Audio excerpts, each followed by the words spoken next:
2, 4, 6, 8. This cookie's ready to decorate. Let's go. Hi, I'm Leslie with Leslie's Cookies and Treats, and if you love decorating sugar cookies or you want to learn how, you're in the right place. Let's decorate together.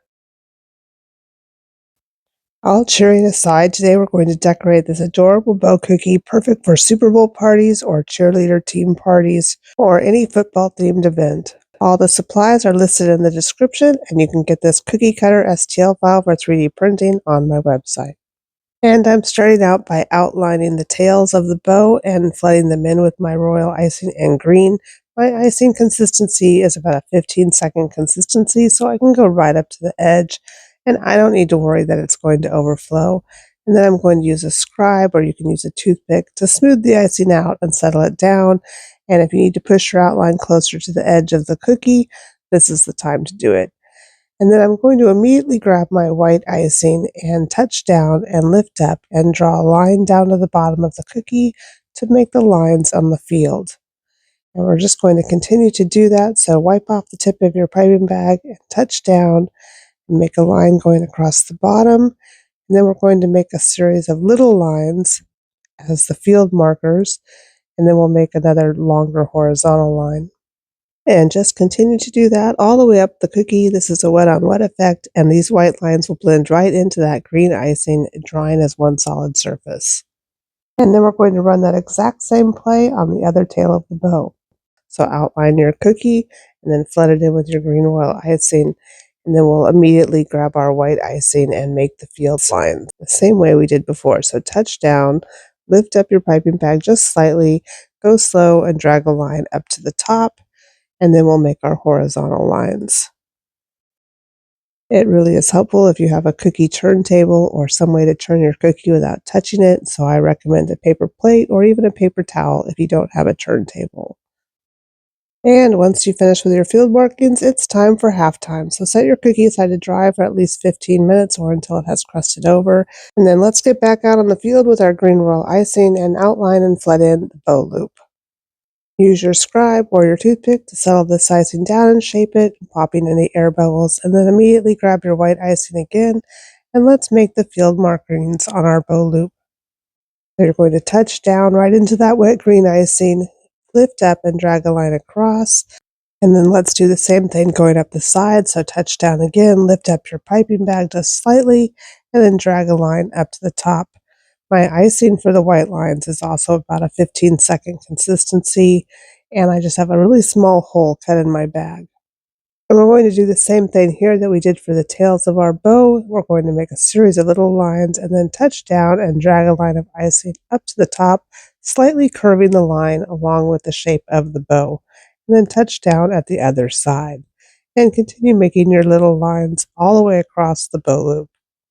And try to space your lines evenly apart if at all possible. And once you finish with that, we're going to run the same play all over again, outline and flood in the other bow loop, and then grab your white icing and immediately make the field lines.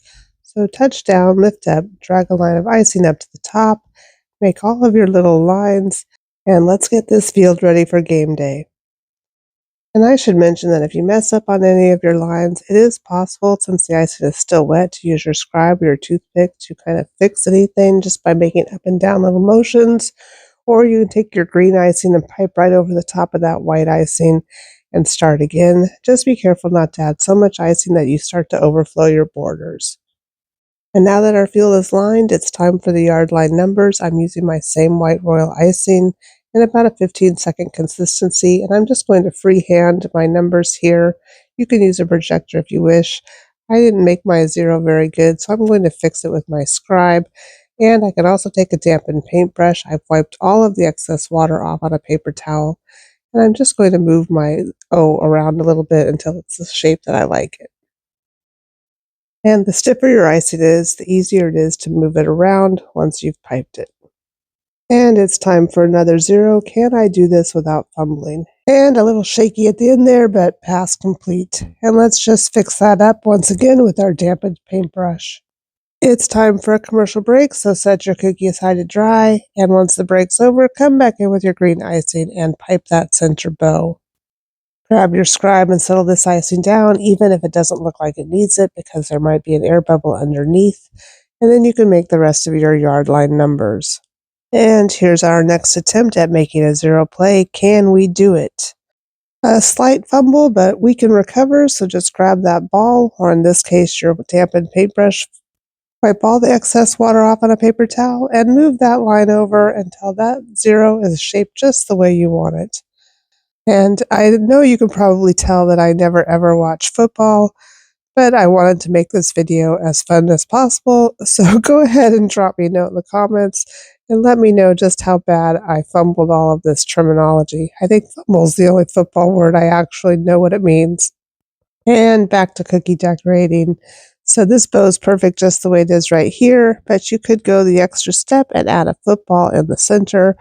So grab your brown royal icing in about a 15-second consistency and outline and flood in a pointed oval, and then we're going to use our scribe to settle that down and shape it if we need to, and then we'll set it aside to dry for about 15 or 20 minutes until it crusts over. And once it's had time to set up, take to the field again and let's pipe the bottom half of our football. So just touch down, drag a line across to the other side, and then just flood that in at the bottom there. Use your scribe once again to smooth it out and shape it the way you need to. And while you wait for the bottom part of the football to dry, you can go ahead and pipe the laces across the top using that same white icing we were using before. So just touch down, lift up your piping bag slightly, and drag a short line across. Stop squeezing when you get to the other side and lay your line down. And then make a series of little lines going across the top of that horizontal line.